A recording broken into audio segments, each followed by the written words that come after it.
بسم اللہ الرحمن الرحیم۔ ناظرین السلام علیکم ورحمۃ اللہ۔ ناظرین، اکثر ایک حدیث سنی ہوگی کہ معاویہ کے بارے میں کہ معاویہ کاتب وحی، یہ اس طریقے کی کوئی کچھ بھی الفاظ میں حدیث آپ نے سنی ہوگی، اور یہ سنا تو ہوگا اس حدیث کو، لیکن اس حدیث کی حقیقت کے بارے میں آپ دیکھیے ذرا مفتی فضل ہمدرد صاحب کیا فرماتے ہیں کہ یہ حدیث کہاں لکھی ہے، کیسے لکھی ہے، کیا ہے اس بارے میں۔ تو اس بارے میں آپ معلومات حاصل کیجئے، دیکھیں مفتی فضل ہمدرد صاحب کیا فرماتے ہیں، آئیے دیکھتے ہیں۔ الحمدللہ رب العالمین والصلاة والسلام علی سید الانبیاء والمرسلین وآلہ الطیبین الطاہرین ومن والاه۔ بسم اللہ الرحمن الرحیم۔ السلام علیکم ورحمۃ اللہ وبرکاتہ۔ صحیح بخاری کے اندر اور صحیح مسلم میں روایت ہے، صحیح بخاری کی حدیث نمبر 106 اور 107 ہے۔ رسول اللہ صلی اللہ علیہ وآلہ وسلم نے ارشاد فرمایا، من کذب علی فلیتبوأ مقعدہ من النار، جس نے میرے بارے میں جھوٹ بولا، مجھ پر جھوٹ باندھا، تو اپنا ٹھکانہ جہنم بنا لے۔ رسول اللہ صلی اللہ علیہ وآلہ وسلم کے بارے میں ایسی روایت نقل کرنا، آپ کے بارے میں یہ فرمانا کہ جو آپ نے نہیں ارشاد فرمایا، یہ ایسی روایت کو حدیث موضوع کہا جاتا ہے، من گڑت۔ محدثین نے ایسی ہزاروں روایات کو ایک الگ الگ کتابوں کے اندر جمع کیا ہے اور بتایا ہے کہ یہ حدیث موضوع ہے، من گڑت ہے۔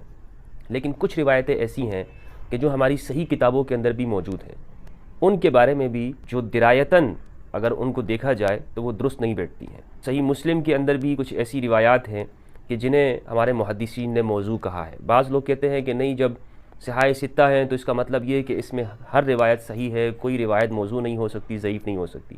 لوگوں کا یہ خیال درست نہیں ہے۔ مثلا ایک حدیث ہے صحیح مسلم کے اندر 2501 نمبر پہ، فضائل ابو سفیان کا ایک باب باندھا ہے صحیح مسلم کے اندر، امام مسلم نے ابو سفیان کی فضیلتوں کے اندر۔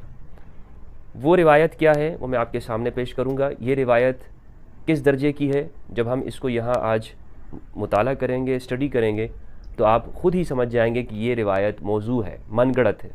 اور میں یہ بھی بتاؤں گا کہ کن کن ائمہ نے اسے کس وجہ سے موضوع کہا ہے، یعنی من گڑت کہا ہے۔ اب یہ روایت کیوں اس طرح کی بنائی گئی اور اسے صحیح کتاب کے اندر رکھا گیا، میں نے پہلے بھی صحیح بخاری کی ایک روایت کے بارے میں گفتگو کی تھی، اور وہاں بھی میں نے یہ عرض کیا تھا کہ جو ائمہ محدثین ہیں، جیسے امام مسلم رحمہ اللہ یا امام بخاری رحمہ اللہ، ہم ان کی نیتوں میں شک نہیں کرتے۔ ان کے نزدیک جو حدیث کو نقل کرنے کا یا جس طرح ان کے پاس پہنچی تھی، انہوں نے اس کو بیان کر دیا۔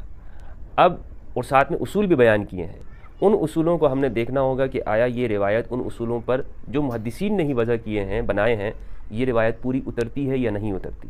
یعنی ممکن ہے کہ ایک روایت اپنی سند کے اعتبار سے بالکل درست ہو، لیکن وہ اپنے متن اور اپنی عبارت میں، یعنی جو اپنے مفہوم کے اندر جو بات وہ کہی جا رہی ہے وہ درست نہ ہو۔